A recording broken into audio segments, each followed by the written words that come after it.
So now I wanted to discuss. I heard the comment from, I believe the movie was called Kingdom and Rising by Tony Evans, where it said, Lecrae said, if you can't name it, then you haven't healed from it. I wanted to discuss that idea with regards to counseling. So if you can't name it, then you haven't healed from it. Because I think I felt that when I told you in the beginning of all of this, that what brought about this topic for me was just realizing that it was a lot of things that were unresolved. So yeah. If you can't name it, then you have not healed from it. Well, I didn't see the movie, so I really don't understand what he meant by if you can't name it, then you haven't healed by it. But sorry, let me interject really quickly. So one of the things he did mean was like, I mean, he was specifically talking to men, but I think this applies to everybody. Like, if you can't name what the things that, I guess, you put this, if we talk about pushback, the things you push back so far, or some of the traumatic events that happen in life, if you can't call that out, and you can't talk, like, not even just talk about the people, but just name it, just say, hey, this happened to me, then you haven't healed from it. But when you can acknowledge that this happened to me, does that make sense in the counseling world? When you can acknowledge that this happened to me, then that means that's healing that took place. Because I think that's what I felt that morning. Like, there was stuff that came up in my mind and heart that I was like, I can barely speak this. Wow. Like, I have never told anybody. And so when I started saying some of it, it was like, like, this is a little scary. Like, this is a little scary to talk about. So that whole, if you can't name it, then you haven't healed from it. To me, it resembles that. Well, I guess that's for some people, because there's some things that I can name and I understand it happened, but I still don't feel like I healed from it, because every time I think about it, even when I talk about it, like, it still hurts me and I still feel angry. Angry with that person. Even sometimes I feel like I want revenge. Like, I want to put him out there on social media. You know, I want the world to know. But then that, that scripture comes to me, vengeance is mine, says the Lord. So I think that's what stopped me from doing certain things. But for me personally, and I can only speak for myself, I can't say that I dealt with it or I've healed from it. But I definitely know what's going on, where it's coming from, and I think I'm able to deal with it in a sense, but not get past it just yet.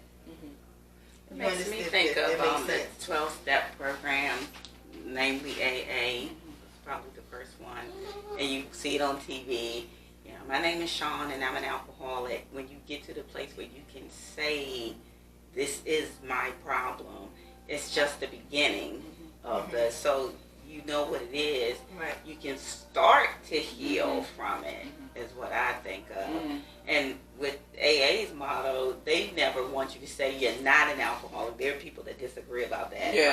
No, you are completely healed. They're like, no, this is a struggle that I will always have with me.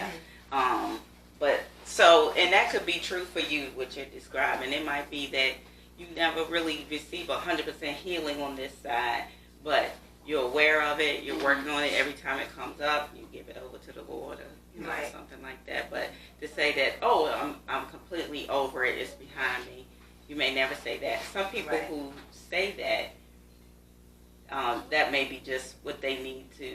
That's where they are with it right now. You know what I mean? Sure. That's how they can keep going in life, but something miit come up and force them to. They got to deal with it a little bit more. And I was going to say that for me, like, certain things trigger me. And I think that's why I haven't completely healed from it. I acknowledge that it happened. I accept that it happened. Sometimes I question why it happened. But knowing that it's not my own fault, I understand that part. But I definitely feel like I haven't things are so traumatic and so serious that it doesn't need, this is my opinion, it doesn't need to be forgotten or whatever. It's so serious that it needs to be like that way so that it won't be repeated. You wouldn't then do that to the way that someone hurt you. You wouldn't hurt them in that same way and stuff like that. I don't know. I just think that, yeah, it's such a violation of what God would have things to be, or the order of things, that it can't ever be minimized to that, you know. And I think what I hear both of you saying is that healing is a process. Yes. And it may not be just snap that way. Yeah. And I think, going back to the quote, if you can't name it, then you haven't healed from it. I think more so too that it's just the idea of getting it out there. Yes. And beginning the journey. Not necessarily ending the journey, as you said it. Because for me, even though I named some of those things that morning, I still feel like I'm going to have to go sit down with a counselor and just kind of process through, because I think some of it could have, like you said, bring about an anger in me that I never really attached to that specific situation. Mm-hmm. And so now I act out of that anger or mistrust or like, no, nobody's going to treat me like this type of mentality that I could have been acting out of, that could stem from some of those past circumstances that are, tragedies. Right. Yeah. So I think that covers that one. But does anybody have any more to say on that? That's it? Okay.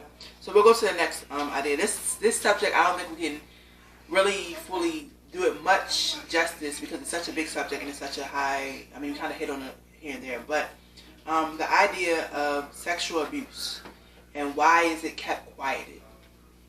Obviously we're in the Me Too movement, right? Right. Where everybody's saying something about it, but then there's still people who really just kind of push it down. Yeah. For whatever reason. Why is it kept quieted?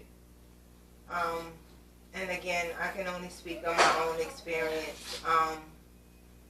But I think the reason why I kept it quiet was because I was embarrassed.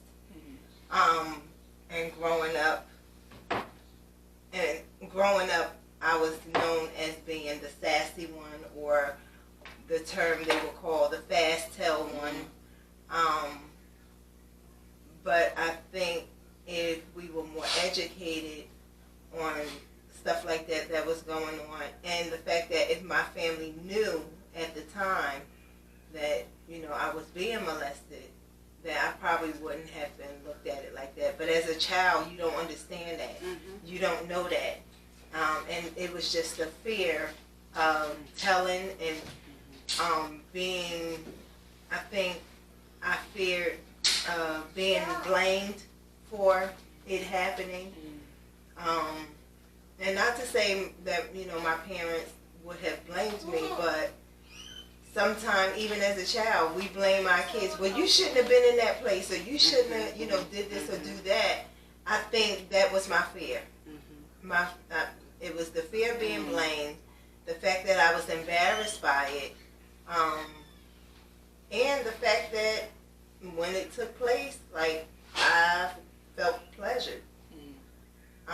And I don't know if that was a lack of affection from the man who I looked for the affection from, meaning my father. We had a very strained relationship, so I don't know if I felt comfort coming from the man that molested me. But as I get older, dealing with all of these things, there's a lot of things that play back in my head, like, why was I so promiscuous growing up? And now, learning about, sexual molestation and, different things like that, it's like, okay, so I'm not the only one who went through this, and I shouldn't be embarrassed to speak on it, because there is other people who are going through it, and then they don't even understand it. They don't understand that, well, for me, I felt like it was an embarrassment to even feel pleasure from someone who was doing something wrong to you. Mm-hmm. But at that age, I didn't know better. And I was being tricked. You know, I was being brainwashed, you know, as a child, and thinking, oh, this was supposed to be a fun thing to do, and you're supposed to get pleasure from it, and you're supposed to enjoy it. And it kind of like not dealing with it or not telling anyone, it kind of rolled over into my teen years and even as a young adult. To me, you said something important, like, you know, everyone just said, oh, you're sassy or you're fast. I think it's important that maybe parents dig deeper and say, why is this child behaving this way? You know what I mean? I think that sometimes, and you're never going to always know, but it just makes me wonder if there's some symptoms or signs that parents could look for that would give you some clue. But even in the church, I was looked at as, I remember one of the church members, actually, it was the daughter of our pastor at the time, called me a miniature Jezebel. Wow, what? Yeah, and when they found out I was pregnant, like that is what drew me from the church. I was pregnant with my daughter at 19 or 20. And I was still trying to, you know, keep myself in church. Well, I had another sister who used to, you know, she had took me on like she was a mentor to me. And she, you know, always made sure I stayed in the Word and everything. But I think that's why I strayed, you know, for so long, because that was a lasting effect to me. Like when she said that to me, because it was like, okay. And I probably held her to a higher standard because she was the pastor's daughter and because she was, you know, ministering. And I see her up in the pulpit preaching, and I'm like, she really said that to me? And you know what? To be honest, at the time, I didn't know who Jezebel was, but I looked it up. And when I did, I was like, so you calling me a whore? You know, I was, you know. So it was very hurtful, and it did draw me away from the church for a while, but I know that it was God, because He always put somebody in my life that brought me back to the church. Even though the molestation happened when I was in church, and another church came from one of the deacons, and it just seemed like everything that, you know, everything I felt like, I'm not going back to church, but God always put somebody in my life to bring me back, because He said, this is where you belong. You know, you're a child of God, and these things that happened to you was not your fault. You know, it's still even evil in the church. So, you know. True. You know, I would just add maybe that you said, why is it quiet? I mean, I think just the topic of sex is quiet. People don't, you know, some people still don't even talk to their children about it. You know, I meet people that say, I was never given a talk. You know, well, my mom did talk to me in that way. And what I realize is you have to keep talking. You don't have one talk, phew, got that out the way. You have to keep talking to your kids. But I think just because and it needs silence to keep going. Like it has to be kept quiet to keep happening. So I mean, in that way, I like the Me Too, because it stops it from happening. I'm not going to be quiet anymore. Will not allow those perpetrators to. And you also feel like you have an army that comes along with you, but like when you're going through it, when you were going through it back then before the Me Too moment, it was like you had nobody to turn to. You were all in it by yourself. You were closed in. Like I felt like I wanted to ball myself up in the corner and just hide. But now it's like, okay, I have a voice. All of these other people have voice, so it's not just me going through it. So you know, you're not